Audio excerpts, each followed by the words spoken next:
Hiya, it's Amanda here from Lolli Lulu Crafts, and today we are going to be making a card using this wonderful Altenew Build a Flower stamp and die set. This one is the rose, and these do tend to come through and then they get new ones, so I'm not sure this specific flower will be in stock still, but they definitely have a lot of similar ones, and you may have already had this particular one yourselves anyway. So I just love this one. I hope you enjoy making this with me. I'm trying to go through it quite step by step, so that if you're not familiar with it, it will help you as well, because I know to start with it might look a bit daunting, these stamps, but they're actually not that hard to use. Okay, so let's get crafting. Okay, so I took a piece of white cardstock, and I'll put details of exactly what I've used, colours and everything on the blog post, so if you want to know precisely, just go on across to there. You'll find the link in the paragraph below this video. But I took a piece of white cardstock and I just cut it in half, and I've put it in my stamp platform. The reason I'm using the stamp platform is because I'm going to be doing multiples, and it is easier to do it that way. So as you can see there was several steps to the stamps. They are layering stamps, so we're going to start off with the first layer.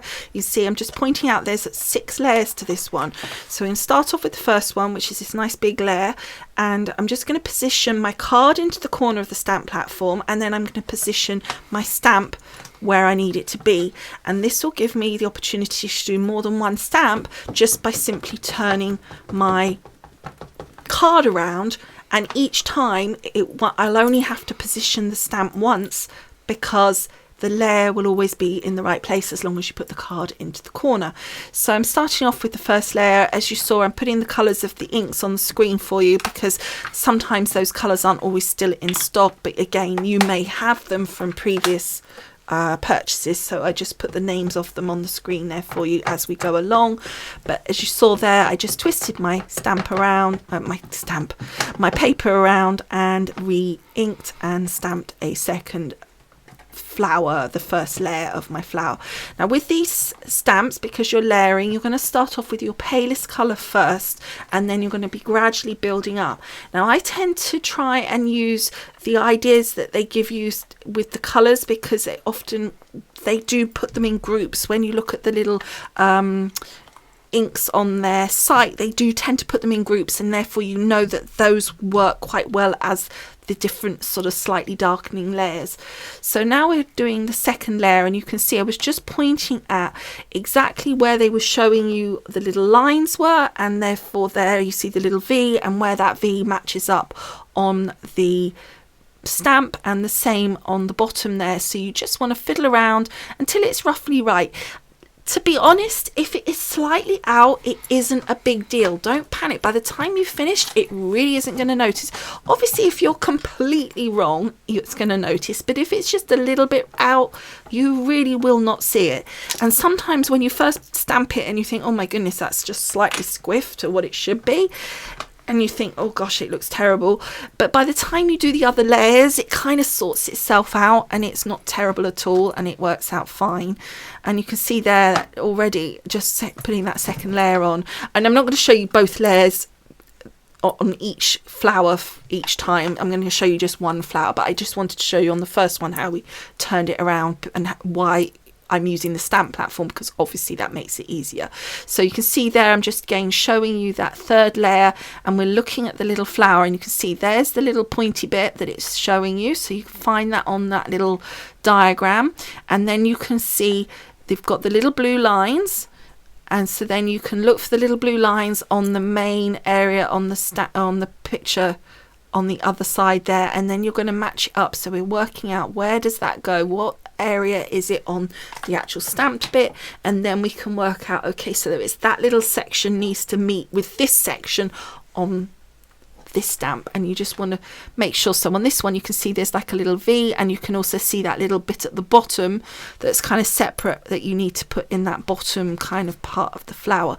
So it's just looking at the diagram and then looking at your layer that you're doing, working out first of all what is on the actual stamp itself compared to the diagram, and then looking at what bits do I need to make match from what I've stamped already to what's on the actual stamp that I'm about to do, and then lining up actually on your piece of paper by putting that stamp down on the piece of paper and making it work. So here, for example, look, we've got the little yellow bits, several little areas there, and they've got to match up. That's the new stamp, and those, so we want those bits to match up with the bits on the previous, which is what we've just stamped. So this is the new bit, and I'm just pointing out where we want it to line up.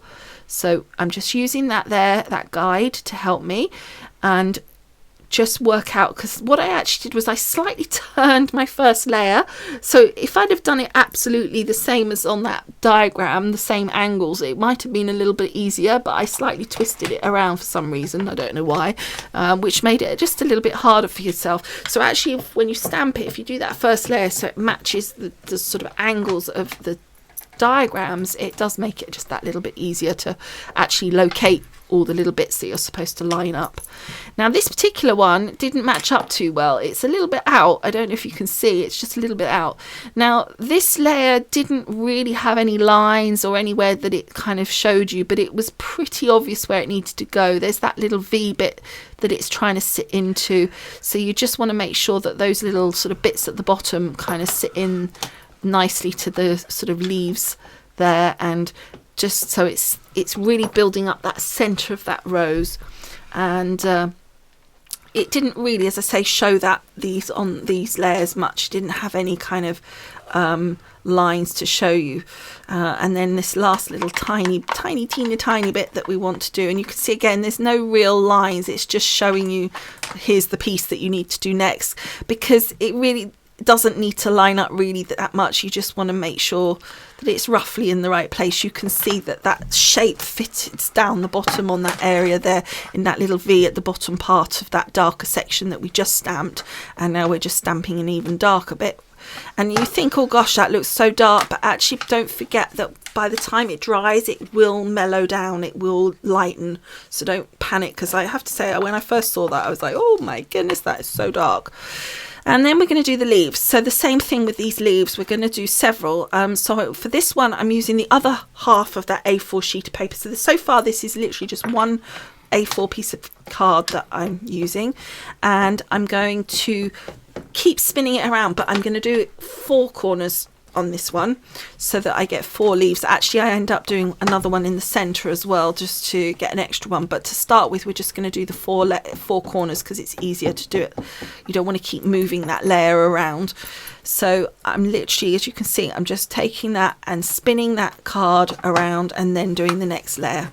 And it's just really simple having the stamp platform in order to make it always be lined up, because it's okay on this first layer you've got nothing there, but on the second layer, when you line it up your stamp with your first layer and you've got it in the right position, if you've got a stamp platform and all you're doing is spinning the card around, you don't have to keep moving your stamp, and you don't have to keep making sure it's lining up, because it will do each time, because you're putting your card into the corner and you're just turning it, and it will always line up each time for all 4. So it just makes repeats a lot easier. If you're going to be doing a lot of single ones, you're not going to be doing a lot of repeats, then it's not that hard to do it with just a normal stamp block. But I do think, personally, I would suggest that these are a lot simpler to do with a stamp platform. It just, I think, is a lot easier to line everything up. And by the way, can you see how that one did not line up? I had to actually fidget it because it was really bad. And I thought, well, that's the first one of 4. So I actually fidgeted it for the second and third and fourth one, because it just didn't line up. But it doesn't matter, because the next layer that I'm going to do is going to cover that up very slightly anyway, so it's no big deal. It's just, why make it wrong on all 4? I may as well adjust it. But by the way, if you are going to adjust it, don't forget to make sure you thoroughly clean it before you do, because if you sort of put it down and then it's not thoroughly cleaned, you're going to mark where you've about to do. Now this one was really confusing, because that little stalky bit at the top you would really think was going to be the stalk of the leaves. Turns out it was actually like the sort of center vein of that leaf at the side, but it was quite fiddly to get it in the right place. I have to say, it wasn't super obvious, and it took a bit of time to work out. I was constantly trying to make it the bottom stalk and not wondering why it wasn't working, and it just didn't fit right. But we got there in the end. Now you can see I did one in the middle and I just made a complete mess. So I did one at the side, so I had 5 leaves and 2 flowers. I also stamped, there was some little baby flowers, and I sort of thought, well, I'll colour them in, and I just didn't like it, and I've decided I didn't want it. So that's what also you could see there. Now these come with dies, so for this particular card I do want to die cut the leaves and the flowers out. They die cut really well. I just run them through twice, mostly because this was a really thick card, and so I wanted to be sure that it cut through nicely.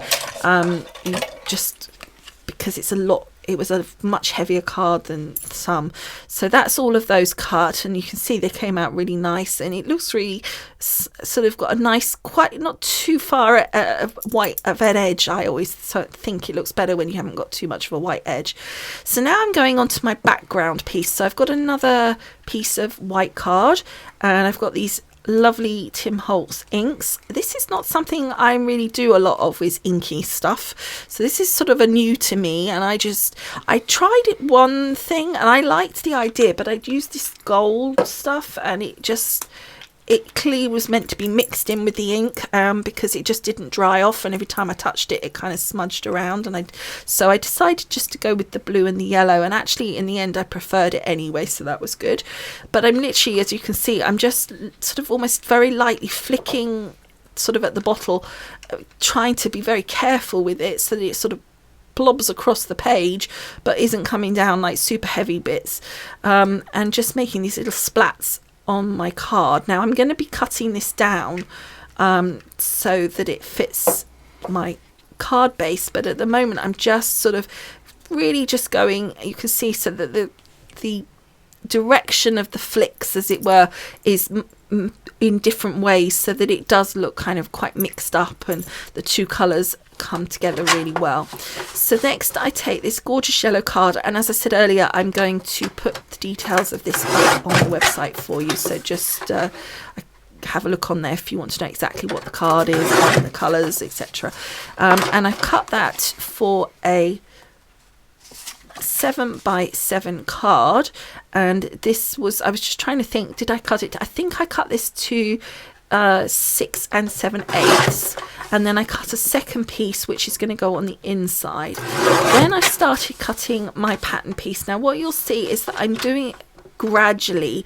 I'm doing a little bit off one side, then a little bit off the other, till I get down to my 6 3/4, which will be my matte on top of the yellow. So I've got card, white base, then the yellow, then my finished sort of splotty bit, so all those different pieces there, and then wanted to do my sentiment, so I took this lovely sentiment set, and again I'll list that on the blog post for you because I can't remember which one it was now, my brain's gone blank, and I took one of the yellows, the darker yellows that I used on my flower, and I stamped it once. You could leave it at that if you haven't got a stamp platform, since I had, and yellow can sort of soften down so you can't see it so good, so I just did a second go. But you could, if you haven't got a stamp platform and can't do that, just go for a slightly darker yellow or a different colour completely, maybe the green.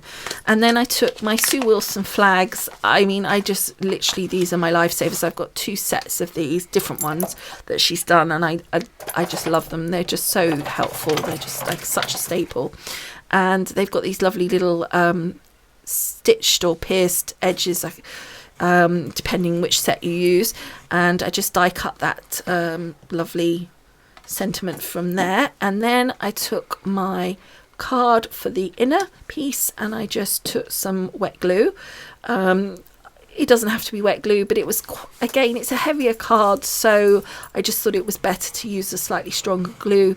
And then again, I did the same for the piece that's going on the front. Just make sure, I was going to say that it's the card's opening the right way, but it's a plain piece of card, so right now it doesn't matter which direction it goes on, it'll be correct whatever way it is. But when you get to the point where you put your patterned splotty bit on, make sure that it's the direction you want it to be. However, first I wanted to put a piece of ribbon on. I just thought it would add something nice under the flowers, because I'm going to put my flowers on top of this sort of spotty piece that we've created.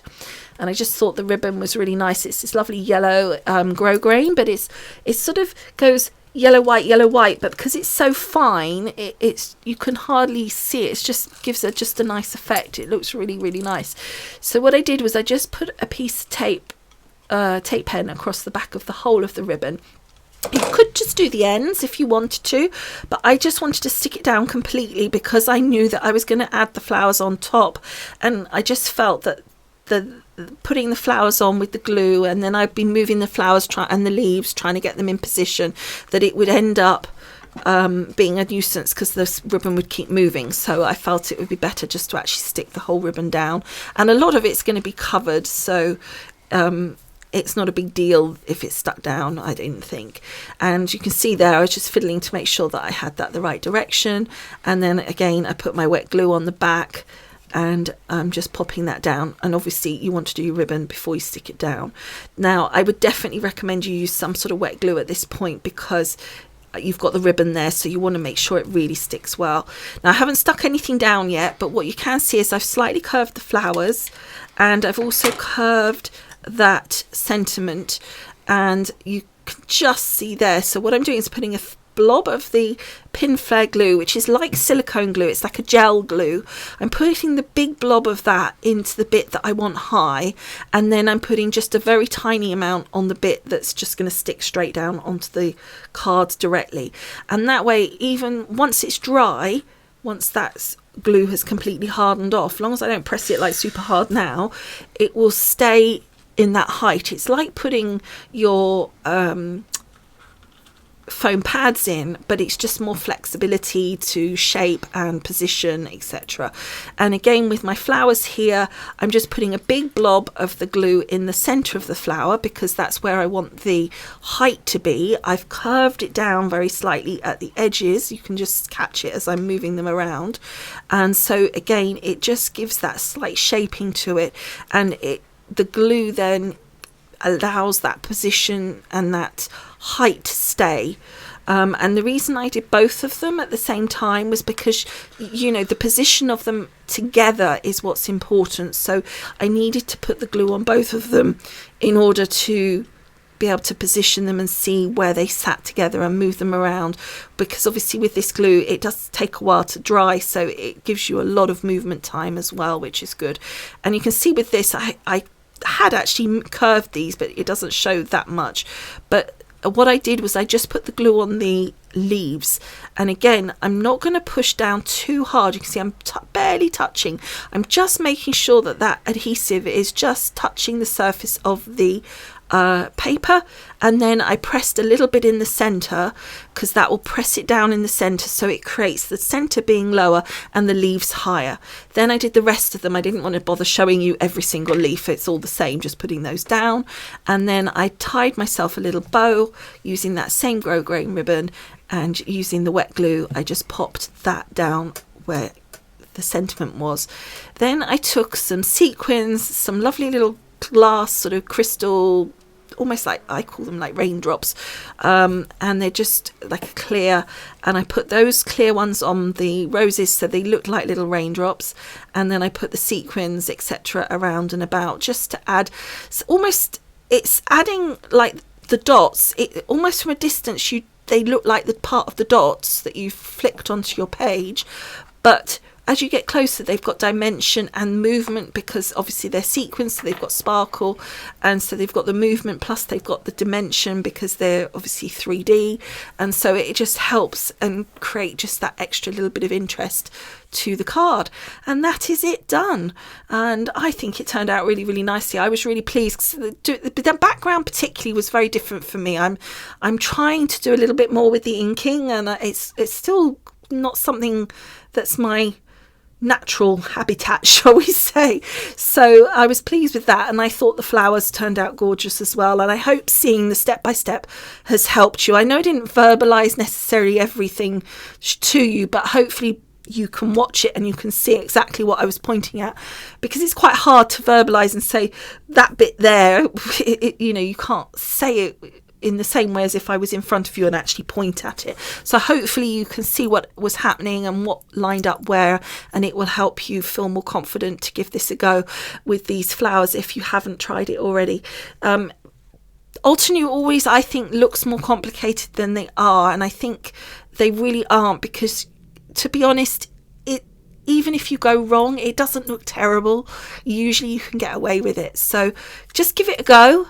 I hope you've enjoyed watching it. I hope you like the final card, and I'd love to hear what you have to say. And don't forget, please go on across to the blog post and take a look at all the links, the photographs, all the rest of all that stuff. And I'd love it if you could subscribe, hit the bell, all that as well. Thank you so much for watching, and I will see you again soon. Bye for now. Bye.